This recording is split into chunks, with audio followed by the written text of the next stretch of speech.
क्या आपने कभी नोटिस करा है कि हम में से बहुत लोग सही क्या है से ज्यादा बोला क्या जा रहा है इस चीज को फॉलो करते हैं?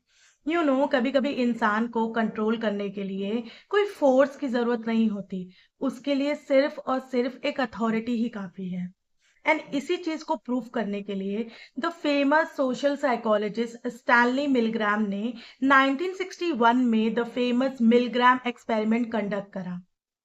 एक्सपेरिमेंट का सेटअप कुछ ऐसा था कि एक और टीचर्स को लिया गया जो कि नॉर्मल लोग थे, एंड दूसरी ओर लर्नर्स को लिया गया जो एक्चुअली में एक्टर्स थे। टीचर्स को लर्नर्स से कुछ क्वेश्चन पूछने थे, एंड हर गलत आंसर पे लर्नर्स को इलेक्ट्रिक शॉक लगने वाला था, जिसका लेवल धीरे धीरे बढ़ता।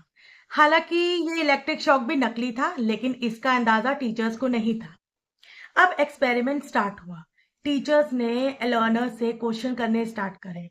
हर गलत आंसर पे लर्नर को इलेक्ट्रिक शॉक लग रहा था, एंड इलेक्ट्रिक शॉक का लेवल जैसे जैसे बढ़ रहा था, लर्नर्स को बहुत तकलीफ हो रही थी। वो चिल्ला रहे थे, रिक्वेस्ट कर रहे थे कि प्लीज एक्सपेरिमेंट को रोक दिया जाए।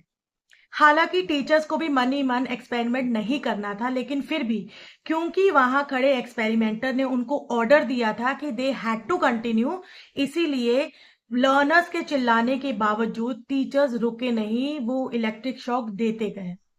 अब इस एक्सपेरिमेंट को रियल लाइफ से कनेक्ट करके देखो। कॉर्पोरेट ऑफिस में टॉक्सिक कल्चर है, या किसी गलत भीड़ का हिस्सा बनना हो।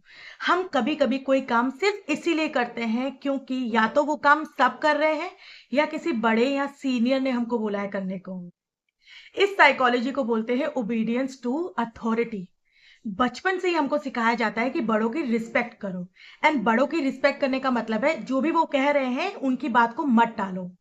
एंड इसी वजह से हम कभी कभी अपनी रीजनिंग लगाए बिना, अपनी थिंकिंग लगाए बिना, बिना सोचे समझे बड़ों की बातों को ब्लाइंडली फॉलो करते रहते हैं। एंड जरूरी नहीं कि उनकी हर बात सही ही हो।